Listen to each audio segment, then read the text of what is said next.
Hi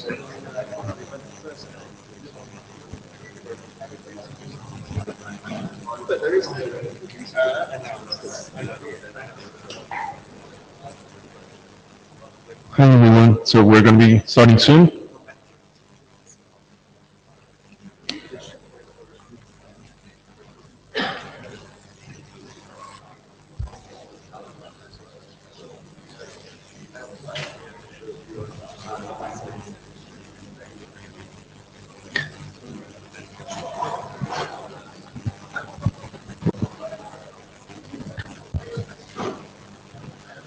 Hello, so welcome to the INTAREA Working Group session here at Buenos Aires. My name is Juan Carlos Zúñiga, affiliation Interdigital. Here with me is Suresh Krishnan, my dear co-chair, and new co-chair Wasim Haddad. And we have three chairs for this one time. Suresh is going to be leaving us to achieve new challenges in his life as new AD soon. So I don't know if you want to say a few words. Thank you very much, Juan Carlos. So I'll be leaving the group as chair, and I'll be becoming AD for the group, in charge of the group. So like just to avoid any conflict of interest. So Brian and I decided like this is the best thing to do. So Wasim is taking over as chair. So thank you all for your support for now, and please continue to do so with Wasim as well. Thanks. So hello again, everyone. I'm Wasim Haddad. I'll be the new co-chair. I'm not sure that that mic is doing anything. Oh, really?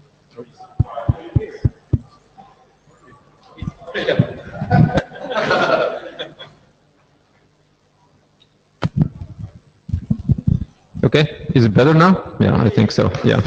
So hello again, everyone. I'm Wasim Haddad. I'm the new co-chair. I'll be replacing Suresh, and I'm looking forward to working with you, Juan, and with the new AD.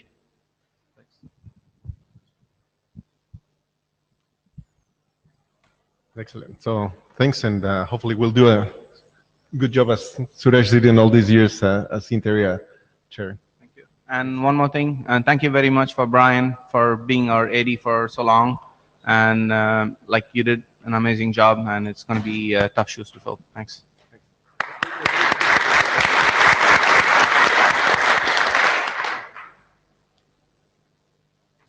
All right, so let's move on to the slides. First of all, the not well.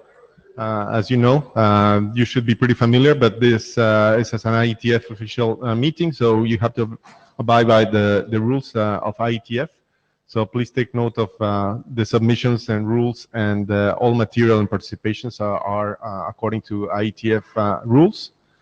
As a reminder, we are going to be taking minutes. The meeting is being recorded. Your presence is logged, and we ask please the scribes to contribute online as much as possible the minutes at the Etherpad. The recordings and minutes are public and may be subject to discovery in the event of litigations. And of course, please make sure you sign the blue sheets. So blue sheets are going around. We have a note taker and a Jabber scribe, right? Ian and Michael are helping us with that. So thank you very much for that. And this is the agenda that we're bashing. So we're going to start by giving you some status on documents that we have, the working group documents. Then we are going to move on to the presentations on ad hoc wireless networks by Charlie. Multicast, we have a little more time there to discuss that one. The IP broadcast considerations from Rolf, IP over partially partitioned links from Eric, and IP and UDP from Xiaohu. So, any comments, questions on the agenda? If there are none, then status update. So, for the draft IETF interior tunnels, we don't have a presentation this time.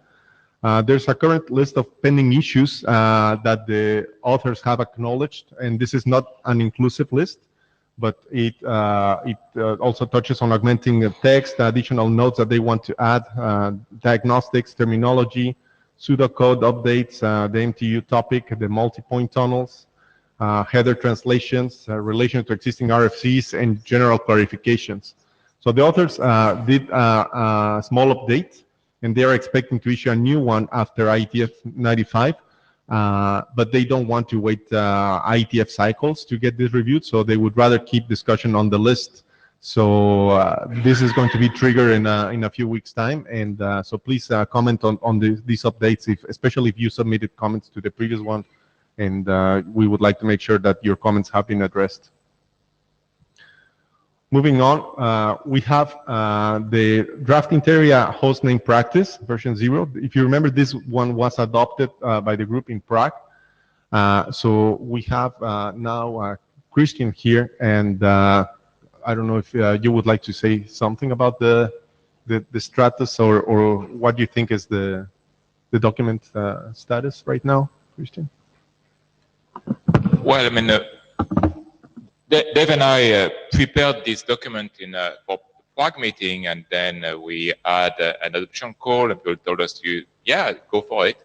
So we published the draft as an internet draft back in October, and we did not have a whole lot of feedback. I can take an editing pass at it, but basically the draft is probably as good as it will get. I mean, that's in the absence of more feedback. Okay. So we have to know what we want to do right now. I think it's a real problem. We have started to work on that problem in the DNS-SD working group as well. But I mean, it's more than DNS-SD. There are issues with basic usage of names in different contexts, MDNS, publication. So I think that the draft feels a need, and we need to have some progression there. Okay. Thanks, Christian. Rolf Winter. So I agree it's a real problem, and I'll show some numbers later on during my presentation, how much of a problem that actually is in real networks. Sorry, could you... So I think the draft address is actually a real problem, and we did some measurements on how much of a problem that actually... Thank you. That's much better, thank you. How much of a problem that really is. We did also an experiment during the Yokohama IETF, some of you might remember, and I brought some numbers from that experiment.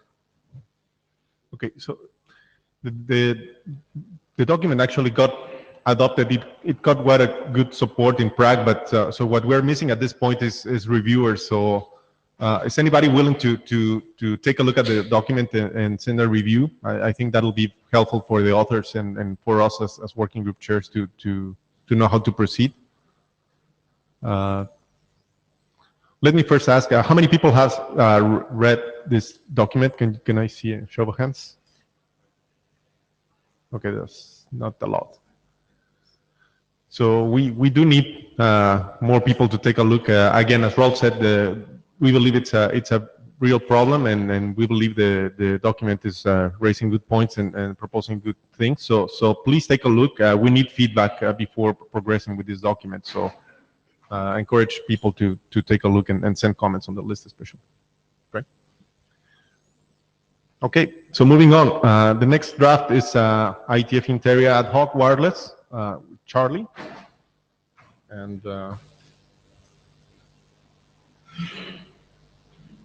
here's Charlie.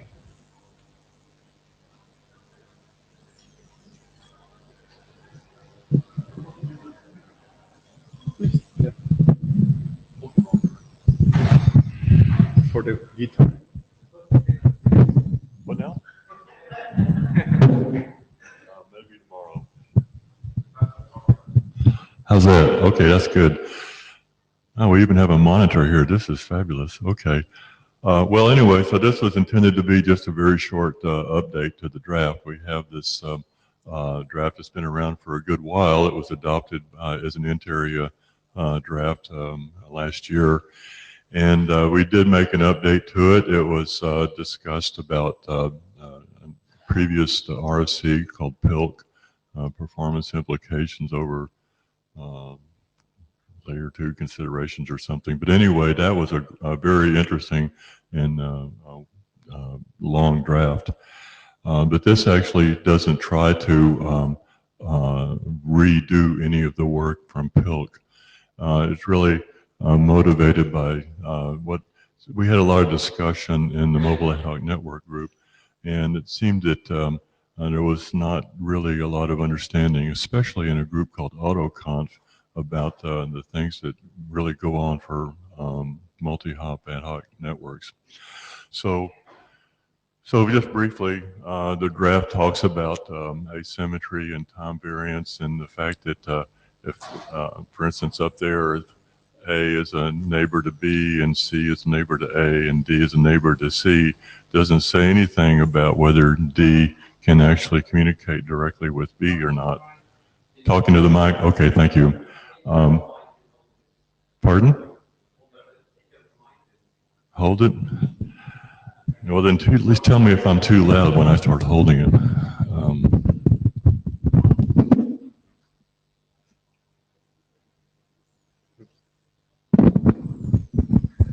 I have now a whole mic.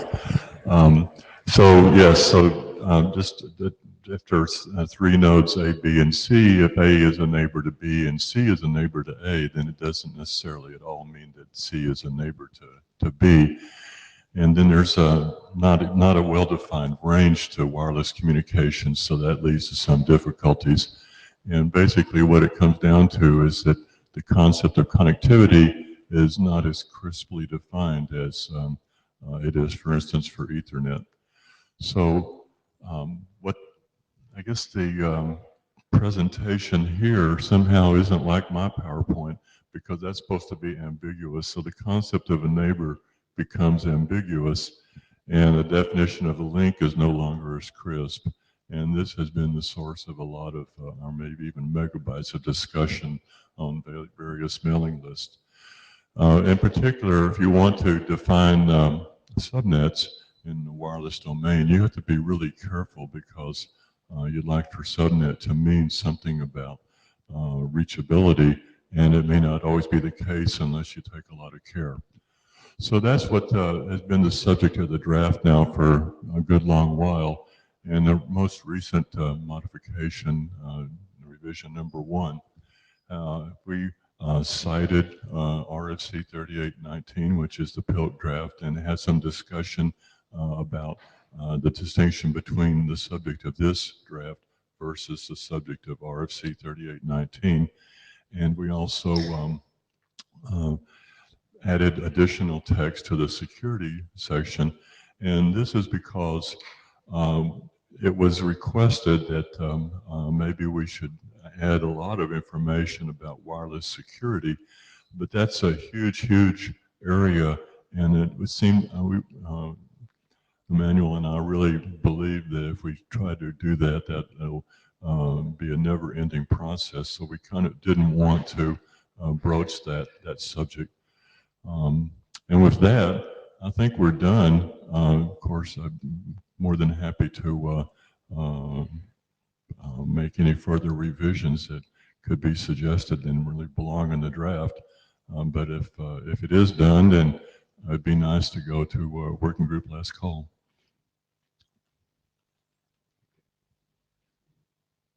Questions?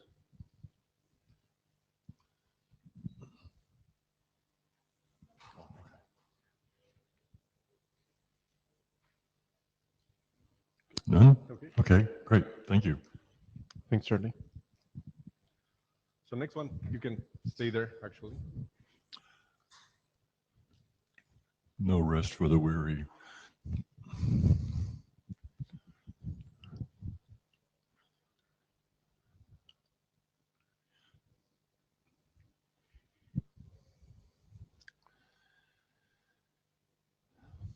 Okay, thank you. So this is quite different. This presentation is related to a recently submitted internet draft describing, first of all, a lot of problems that have been noticed about running multicast protocols over IEEE 802 wireless medium. There was a presentation in Yokohama from Dan Harkins using material developed at IEEE 802.11, and Dorothy Stanley was instrumental in creating that material. And so this was a very motivating presentation. And then when we met again at the IEEE wireless meeting after that, we got together to create a full document, I mean, a more complete document for IETF, because these are really important matters and it makes a lot of difference. So, next slide, please. So basically, a lot of the problem is simply, I guess you would say, physics.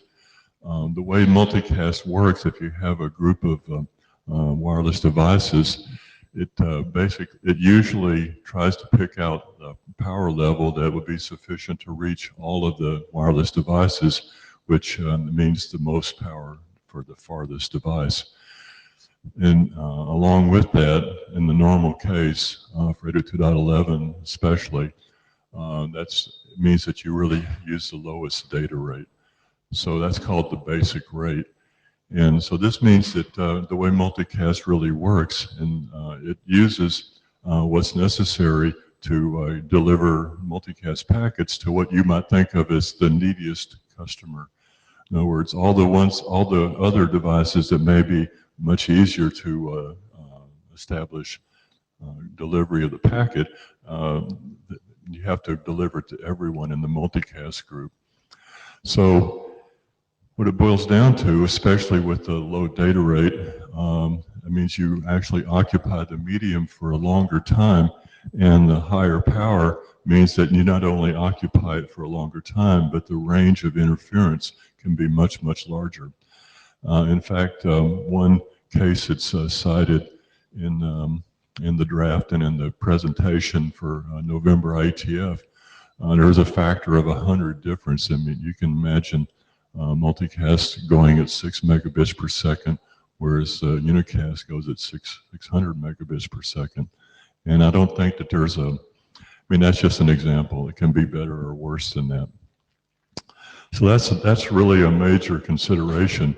The other thing is that in some ways, 802.11 has been optimized for unicast, and that means that using modern equipment, pretty much the packet will get there, and if not, you can acknowledge it, or you can, the acknowledgement wouldn't come, and you can retransmit. But unicast, well, it ends up being much, much more reliable than multicast, and it's not unusual to see 15 or 20% loss for multicast delivery. So that's another serious problem, and it's really not, you might say, it's not an insult to the design of multicast over the wireless. It's actually just a matter of what can you actually do to live up to the semantics of multicast.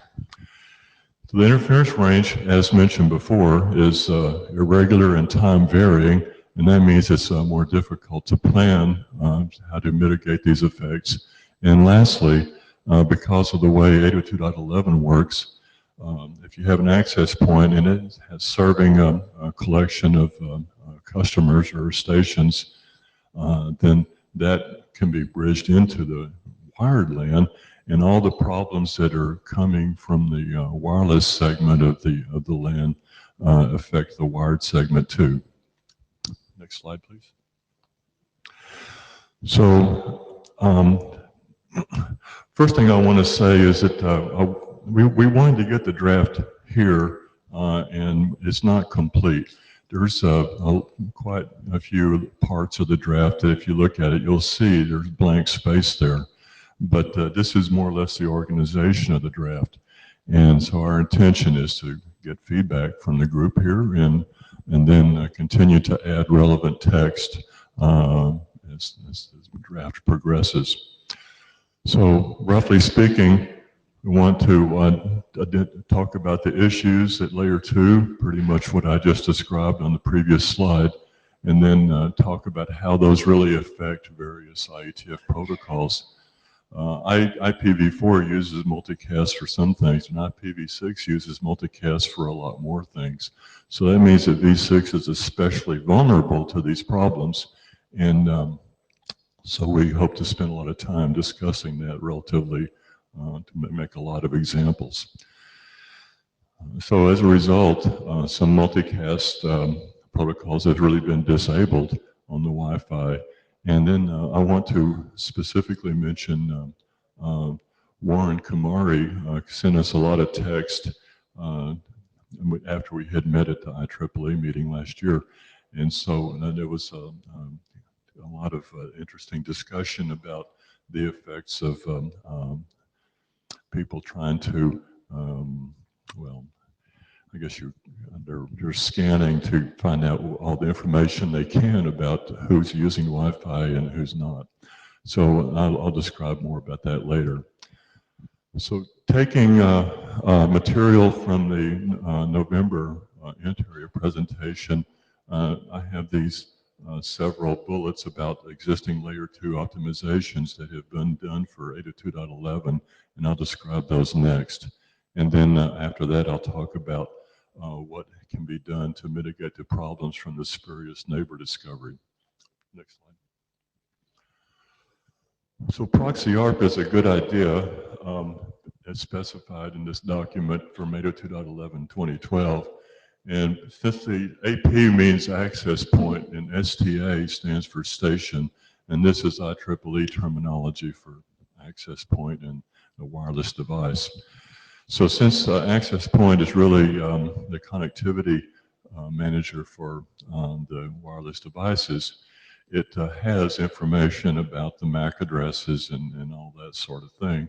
So it's easy to put the proxy ARP functionality in the access point. And this makes a big difference because then you don't have to transmit all those ARP packets out on the wireless medium, and that reduces the interference a lot.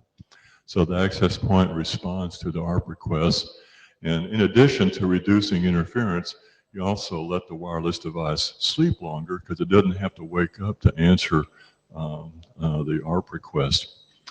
And this has beneficial effects. Next slide, please. There's a facility for power save where you can essentially go to sleep for a while and wake up every once in a while and see if you've got packets that are going to be delivered. But for and the AP can improve that by actually buffering packets so it doesn't have to send them out exactly when the device, it doesn't want to send it out when the device is asleep. So there's this buffering feature, but that doesn't really work very well for multicast. This IPv6 support, it really just means that you can do the same thing for v6 that you do for proxy ARP for v4. IPv6 has a neighbor discovery protocol, and so the proxy functions for v6 are similar to proxy ARP. Next slide.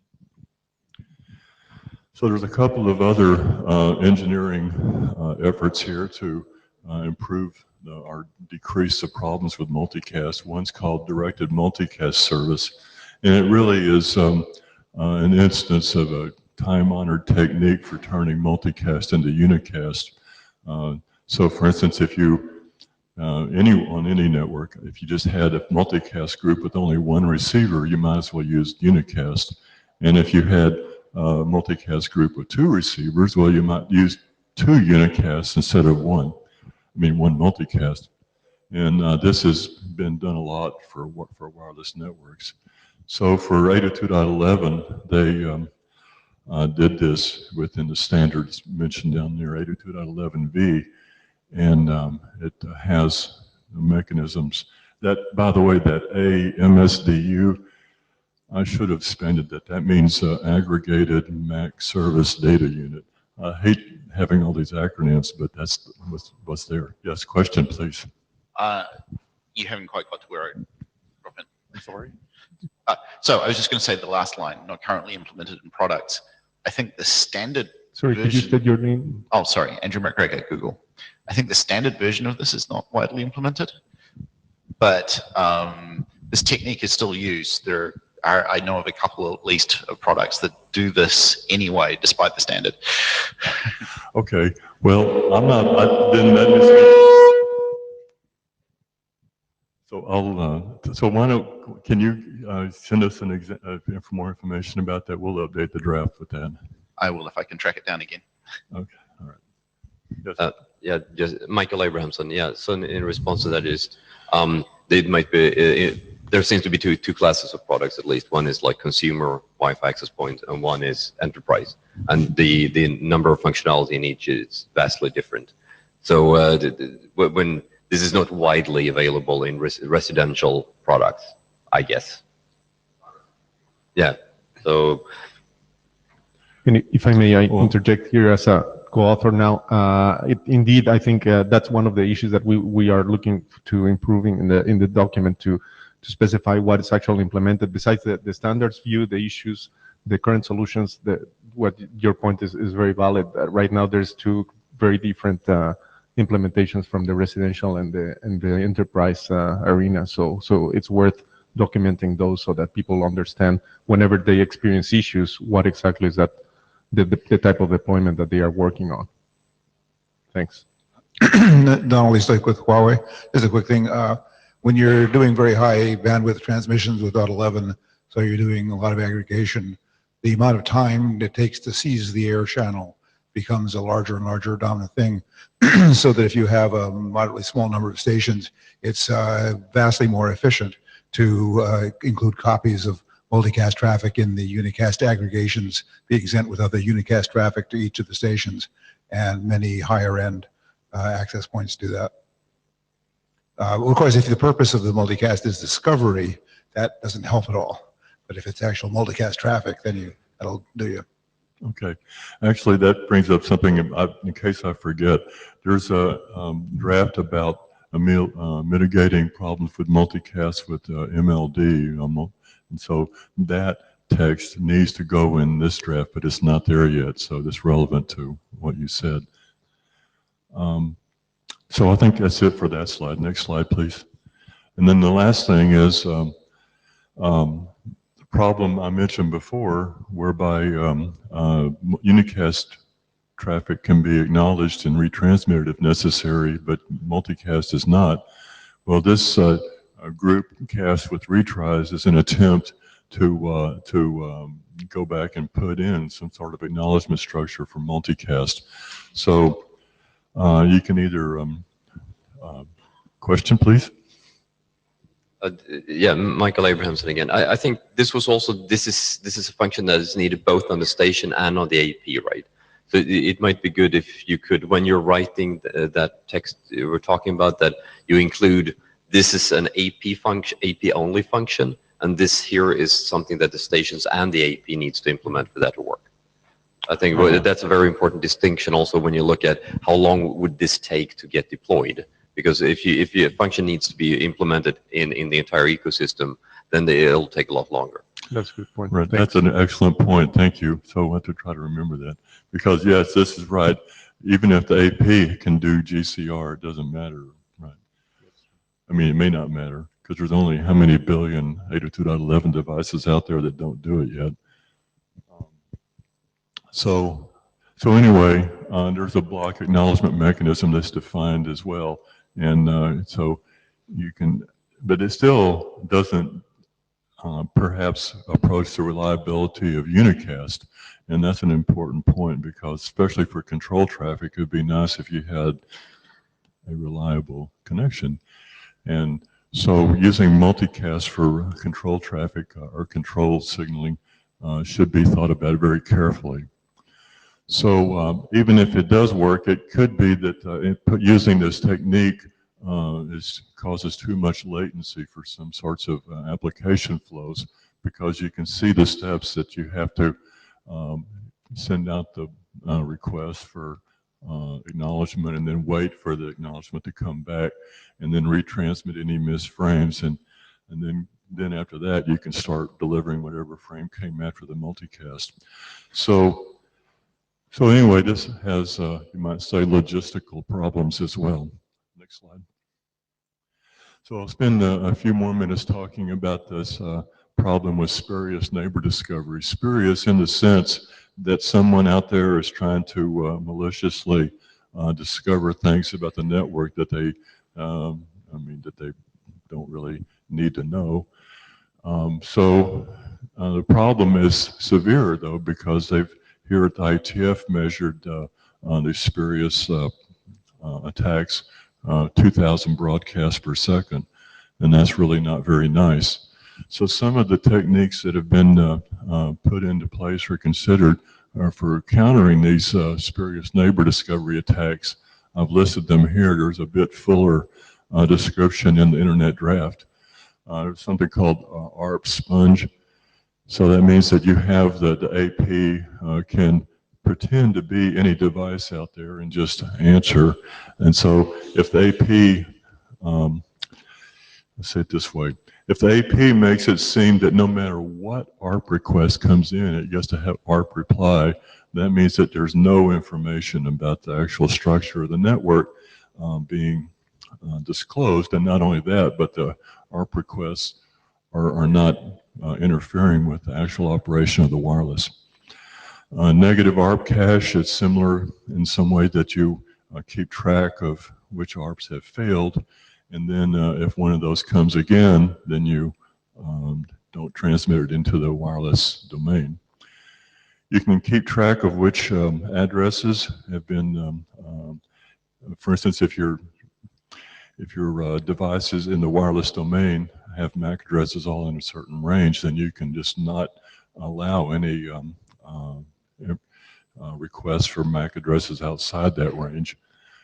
You can disable ARP entirely because maybe you don't really need it since the AP already has all that information and it's the router in some implementations. So there shouldn't be need for the ARP request at all for that. And then there's two others. One's called NAT, but nobody likes NAT. And the other one is just to not let any unsolicited incoming traffic come in anyway, which means you're doing firewall. And I'm sure, in fact, Warren in the draft, he says they're really worried about pitchforks and torches coming after them. So that I didn't even put stateful firewall up there. But yes, Eric. Eric Nordmark.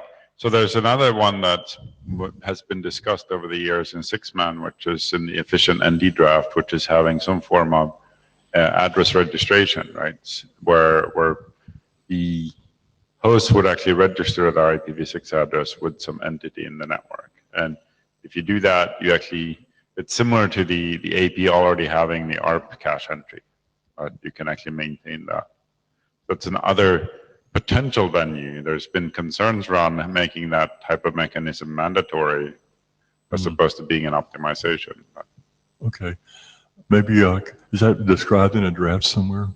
Yeah, if you look for efficient-ND-something 7, whatever. So. Okay, efficient. I can look for that. I love efficiency. Next slide, please. Okay, so here's a slide that wasn't here till this morning. I put in the mailing list if you want to join in to make a contribution. So, but I have to warn you, there's not much there right now. Next slide, please. And so now I want to say a couple of things about a little bit of the history about this. As I mentioned, first of all, is there a question? No, I wait till the end. Okay. Okay. So as I mentioned, after the presentation from Dan Harkins in INTAREA, the previous IETF, it was noticed that there was a huge amount of interest about this. And so we got together at the IEEE and decided to make this draft. And in the meantime, last year, there was a draft from Mike McBride. Is Mike here by any chance? Okay. So anyway, this was submitted and discussed in the MBOND working group, and they were also interested. But that draft sort of didn't go anywhere, and then there was this interest in the other community. So I would encourage you to take a look at the MBOND draft as well, and I'm going to be presenting this in the MBOND working group, which I think is tomorrow morning. A while back, there was a draft from Eric Vinke. Is it pronounced Vinke or Vinke? Okay. Anyway, it's a good draft, and it has a lot of interesting information.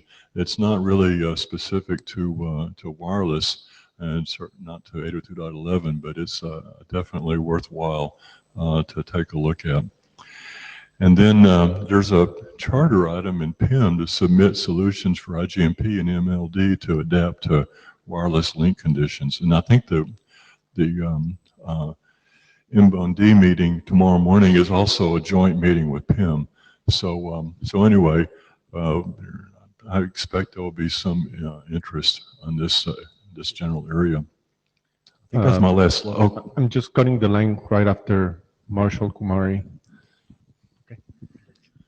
Okay, question? Yes, so my name is Ole Tran. I had 2.5 questions, I think. Do you see, so given the work that is being done in IEEE, do you still see that there is work that we should do here in the IETF on this problem? Yeah, I do. Because, well, I've just been involved in situations where people say, okay, let's multicast. And they didn't believe me when I told them, you know, Okay. you might have to think about that. Yeah. There's certainly a big disconnect between what's in products and what's in standards here, right? Because most of these problems are solved in products in various inventive ways, right? That you may like or may not like. Yeah. So you said that IEEE have specified in their standards that they should use a experimental RFC, named discovery proxy. So the question is whether IEEE should specify the use of an experimental RFC?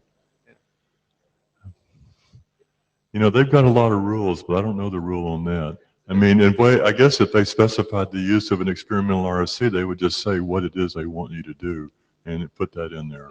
But did I understand you correctly that that is what they have done? They specify that ND proxy should be used? Okay, well, I don't No, know. I'm asking you because you put it on the slide. I'm not aware of the specifics of that, but you know, if it's a consideration, does anybody have something from IEEE to say about that? Because I certainly have concerns about them doing that. But if they have done it, I guess that train is gone. Yeah. No,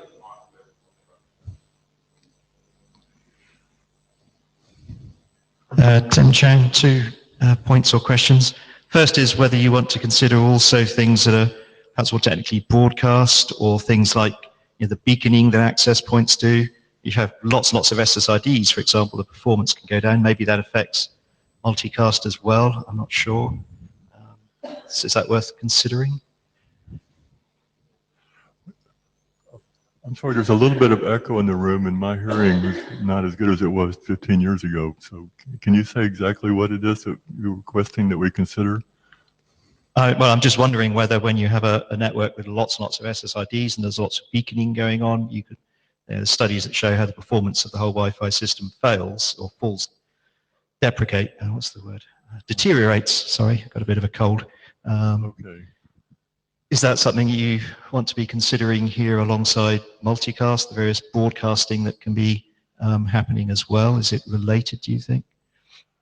Well, I think the situation, I mean, these physical effects are really very similar with broadcasts, of course, right? So, and the second point is there are protocols emerging still that are using multicast. So HNCP, for example, in HomeNet, although that may be on wired more than wireless links. And in DNSSD, for which I'm co-chair, we're doing one of the things is the hybrid proxy for MDNS. And so, for example, in there, the author has said, as a mitigation, for Wi-Fi links, the multicast DNS subsystem should not issue more than 20 multicast DNS queries per second. That's a fairly arbitrary thing that's being put in there. I think we need to think about what sort of guidance we put in documents like that. 20's picked out of the air as maybe being reasonable. It may or may not be, but how do we come up with these types of bits of guidance, and how do we, if we're overseeing the production of these documents, say that's a good or a bad number? well, I think it's fair to say that this problem is we're going to have all the problems that we know about and all the solutions that we know about in the draft. And there's not going to be complete coverage for the problems by any stretch of the imagination. And for multicast that's just DNS, an example. I know Stuart's come to the mic now, but I think these are things where we need to think about, these mitigations we're putting in, maybe. Okay. Michael Abramson. So I injected myself into this like half a year ago or something because of the discussions in HomeNet and so on about multicast. And my goal of doing that was to make IEEE and the IETF figure out a joint way of saying, okay, this organization tries to do that and IEEE does that, because there was some finger pointing in the beginning to say, like, don't use multicast, and why aren't you supporting multicast? And there is no finger pointing anymore. There is seems to be a very good spirit of trying to figure out what is the approach. And I think that after that is figured out, this need to Tim's point here, that needs then to go into the IETF to say, okay, this is the guideline for multicast on going forward, and then that might have repercussions on in all kinds of places. But I think that there is not like IEEE is the only one who's going to have to do anything, or the IETF is the only one who has to do anything. It's going to be some kind of in the middle.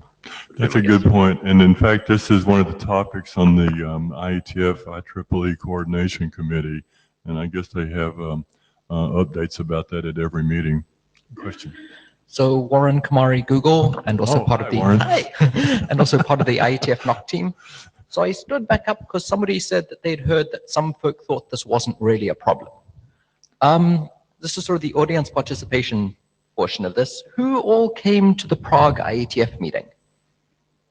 Who thought the IETF wireless network sucked there? You can put your hands up, don't worry, I won't be offended. Who here thinks it sucks slightly less this time? Well, everybody who's slightly happier is almost entirely because we managed to stop a lot of the broadcasts. We stuck in wireless LAN controllers. They take care of this for us. And so any improvement that you see is almost entirely because of that. Any suckage you experienced before was almost entirely the broadcasts. Okay, thank you. Stuart Cheshire, Apple. Thanks for this work. I do think that understanding of Wi-Fi performance characteristics is important. Tim mentioned the hybrid proxy, and you made me realize there is that number in there without any justification, but it was not actually pulled out of the air. And I'll just explain for the benefit of the room. Originally, I know it's changed now, but Wi-Fi used to default to 1 megabit per second for multicast. I know now 6 is more typical. And a full-size frame is about 10,000 bits. So at 1 megabit per second, that means 100 multicasts per second is 100% of your spectrum.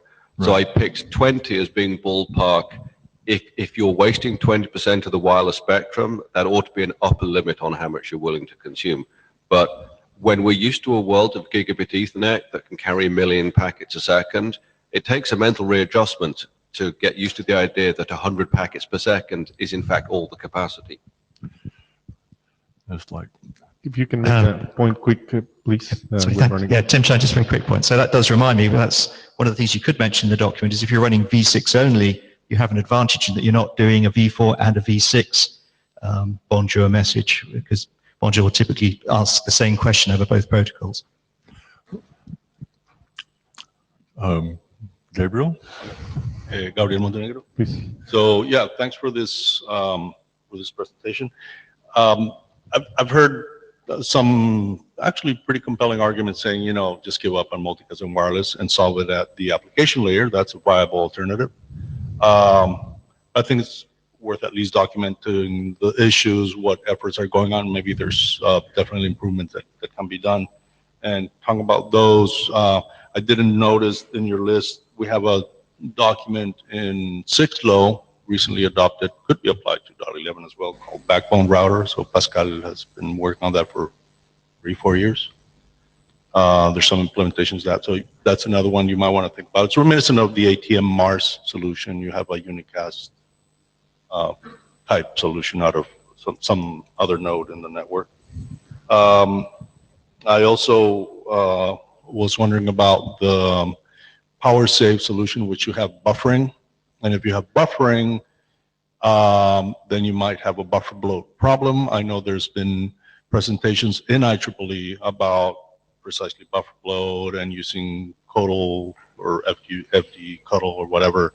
I don't know where those have gone. I've seen the presentations. I haven't seen any resolutions or anything that IEEE has done, so I don't expect those algorithms are common in APs that you can buy. That might be actually a good advancement, have some active queue management into these APs. Well, And- all the Okay. situations that I'm aware of for buffering in 802 wireless is really short term. I mean, very short term buffering. And that's, so small buffers is one thing, and if you're doing like voice or whatever, then something like head drop queuing might be. So please bring those points to the list. That we actually have set up a specific mailing list because we believe there's a lot of things that we should cover, and we don't want to, you know, hijack the INTAREA mailing list. So if you don't mind, I think that'll be very useful information, and we can keep going. We are far from being done with this document, so all feedback you can bring would be very helpful. Thank you very much, Rolf. All right, so this is also about broadcast and multicast, but it's about privacy considerations. Next slide. So the origin of this work is we did experiments on a campus network with over 5,000 users, and we also did the same experiment during the last IETF meeting on the Yokohama network, where there were also no broadcast messages, which kind of was bad for our experiment, but we did there this experiment for a 24-hour period on two of the SSIDs. Next slide. So broadcast and multicast is special from a privacy perspective, because very often that is the only method to implement something efficiently. For example, local service discovery, auto configuration. So you need to resort to it. And it turns out a lot of non-IETF specified protocols are based on it. And we observed those in the wild. So they're not well known maybe, but they're out there, and they broadcast data to everybody on the LAN. Broadcast is special because you don't need a special location on the network to be actually able to see that traffic. Everybody on the LAN is able to see multicast and broadcast, so it's a large receiver group by design, and encryption is more difficult. So you can't really encrypt broadcast traffic easily, so everything is in the clear. That makes it very attractive for an attacker. Next slide. So these are the observations from these experiments. Some apps, and these are not typically IETF specified protocols, some apps, they broadcast very frequently. And so your online times are observable. It's a known location because it's on the LAN. And it's a couple of broadcasts per minute per app. So that adds up when you have 5,000 users on the network. And it's just not the efficiency part, it's also the privacy part. So here's an example. One very popular app observed accounted for 7% of all the broadcast traffic on that particular network. That's a lot of broadcast, and it's only one particular app. Next slide. A lot of those apps use persistent identifiers, and they are not, it's like a UUID or something. And these identifiers, for example, identify the installation of a certain application. So a certain application or that particular installation broadcasts an identifier. And that is particularly bad because this will destroy efforts on lower layers. So MAC address randomization, IP address randomization is completely useless if you see an IP address and a persistent identifier. So you have a new MAC address, you have no IP address, but you have a persistent identifier that never changes in those broadcast messages. So everything you do below in terms of anonymization is completely broken at that point in time. Next slide. Some protocols carry user-specified data, such as host names, and there's a draft about this. And here's some data from the IETF experiment. So there were no broadcasts on that network, so the numbers are really low. Plus, we had to anonymize the data for, so in Yokohama, I learned later on we wouldn't have needed to anonymize the data. In Germany, that was a big deal, and the legal team that actually dealt with this, they wrote a paper about the legal aspects of all this. That was very interesting. So out of the 2,600 devices on the anonymized data, we could identify the owner of 240 of those devices uniquely. So we could say this device is owned by a certain person, and we could do that because we anonymized the data, we throw away the key, but before we threw away the key, we anonymized, used the same method on the attendees list.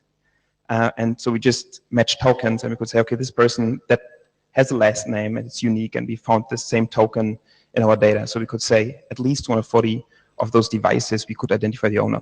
We knew this person owns the device. We did control experiments with students, and there was much more data in there. So if you don't have to anonymize, and an attacker usually doesn't do that, you have much more information to work with. Next slide. You have a lot of protocols out there. So it's not just one protocol. And one on itself looks secure and it doesn't reveal a lot of information, but when you correlate a lot of these protocols, then we were able to build a social graph of a person. So we could say, just by looking at the broadcast data, this person is sharing data with another person. And when we have the name, we identified the person, the identity, we could identify other people, and we knew they exchanged data with each other just by looking at broadcast. So correlation is a big advantage. Next, for an attacker at least. Next slide. And we looked at some of the applications that actually implement these protocols, and it turns out none of them are really configurable. So on-off is the most we saw, but typically you want to have something where you can say, okay, I want to do this at home, so maybe configure this for a particular SSID, but none of the applications we looked at were able to do that. You could switch that feature on and off for some, but you couldn't configure them really. Next slide. So why does this matter? So for a lot of the protocols that the IETF is developing, there's already ongoing work. There's DNS-SD, we heard, there was DHCP, but those aren't that relevant, we think, because we know these protocols, and a lot of products, they have something built in that helps with the privacy parts as well, like DHCP snooping, for example. You don't have to rebroadcast DHCP, and products support this. So this is, you won't see the request, you won't see the broadcast as a regular user of the network. You also have the working groups that deal with privacy issues. You have SEC directorate reviews and things like that, but the protocols that app developers do, they don't have that. So this is why a lot of them aren't optimal in that respect. Right, next slide. That's why we think that these guidelines are interesting for these people. So there's a lot of other privacy work going on in the IETF. There's the hostname draft that we talked about today, the IP address randomization. There's some work on this MDNS, DNS-SD related work, DHCP related work. But we really target a different group of people that building protocols that are not developed, unfortunately not developed in the IETF. This is currently our focus of this document. Okay, I think this is all I have.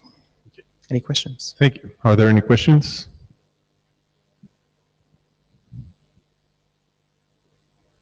Yeah, I mean, thank you for the data. It's very interesting.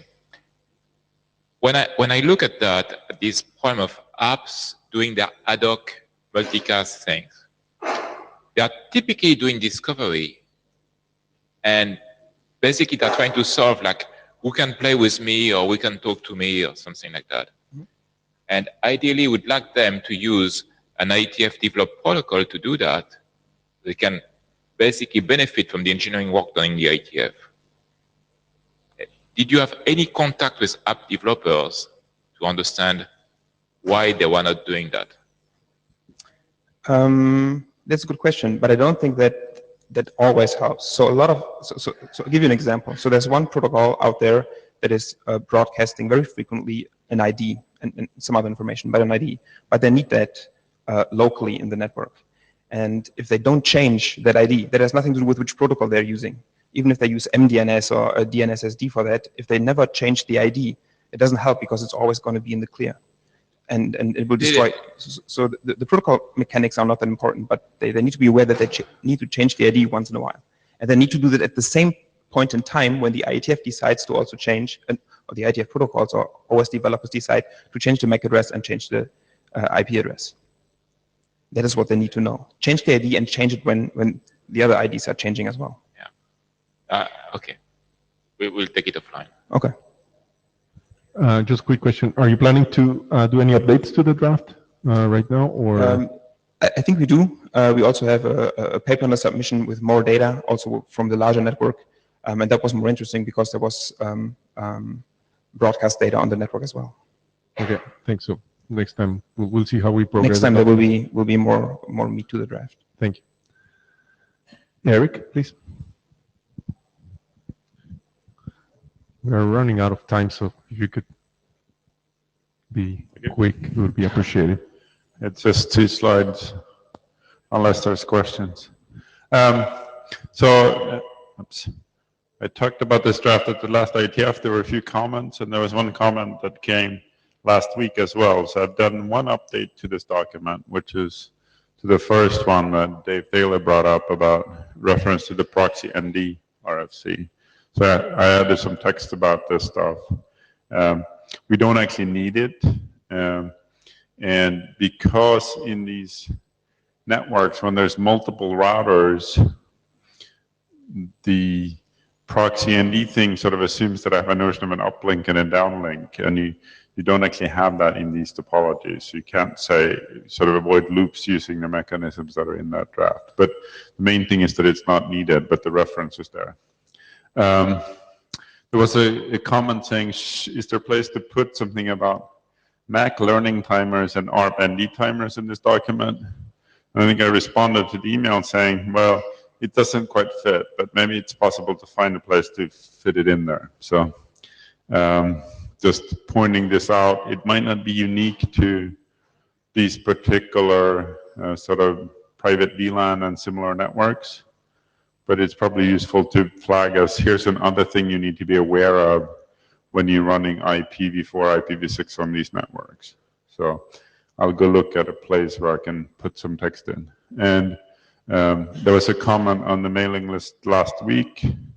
This actually has two pieces. One is need to look at DHCP and whether DHCP also makes assumptions that the sort of network, that the subnet is fully connected and hence might need some extra configuration in this, as well as ICMP redirect. At least for V6, one needs to make sure that we're not doing ICMP redirects for these networks like PVLAN and whatever.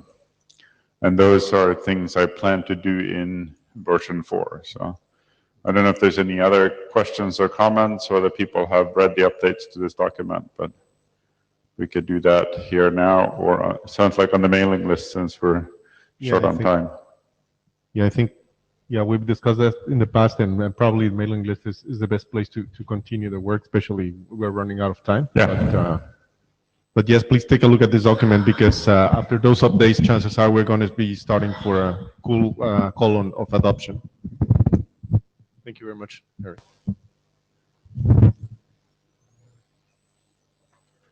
And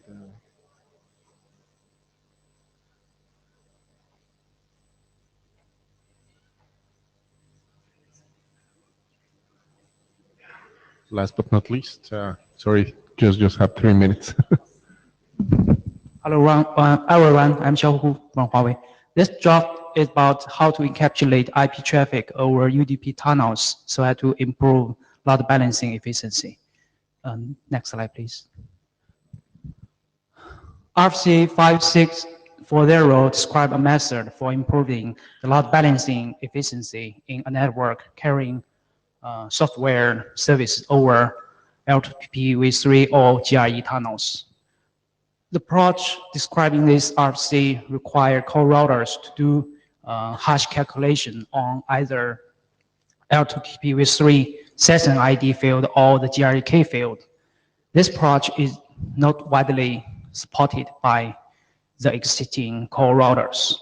Since 5-tuple-based load balancing approach is widely supported by most existing core routers, why not carry software service over UDP tunnels directly? Next. This is IP over UDP encapsulation format. The source part is used at a triple field. The destination point is set to a value to indicate the UDP payload is IP packet. The checksum usage follows the existing UDP related specifications. Next slide, please. As specified in RFC 5404, IP-based traffic is generally assumed to be congestion controlled. Therefore, any tunnel carrying IP-based traffic do not need additional congestion control mechanism. IPO UDP tunnels is only used to carry IP traffic. Hence, there is no need for additional congestion control mechanism for IPO UDP tunnels. Next slide, please. There have been many RFCs and working group drafts follow this special usage of UDP tunnels, where the source port is used as a HOP field. Since the load balancing is also important in the software networks. Because believe it's worthwhile to adopt this IPO UDP draft. That's all. Oh, by the way, if somebody believe more tests regarding congestion control and this checksum are needed, we can add them when this draft becomes a working group document. Question? So I don't have any problem with having yet another flavor of encapsulation, but there's several pieces of work that has been done for previous encapsulations. One is there's an RFC 50, or there's a draft called 5405 BIS, which is about UDP usage guidelines that talks about some of these things and sort of the wording to have around congestion control. I don't remember if it also talks about MTU. MTU is an issue that you would need to mention and say, how do you envision doing MTU when the packet grows? What happens if it doesn't fit, right? Do you fragment? What do you do? That's one draft. The other draft is, there's an encapsulation considerations document that the design team did that's in the routing area working group. And it brings out other issues that, like, you probably don't want to do 16 bits of random UDP source ports, because in some environments you should stay away from anything but the ephemeral ports, meaning that you have 14 bits of randomness you can put in there. So it would be useful for you to go through those documents and see, okay, check off the different things, saying, okay, did we cover this stuff? And there might be another piece, which is, I believe, in the MPLS over UDP draft, where David Black went through and make sure that everything about congestion control, dotted the I's and crossed the T's in terms of that text. You might not need that because here you're only carrying IP, right? You're not carrying layer 2 protocols, but sort of make sure that the document is reasonably complete on these things, I think would be useful. Thank you. Thank you. So thanks a lot. All right. So that brings us to the end. So I'm going to just ask Suresh to surrender his blue dot at this moment, please. Thanks, everyone.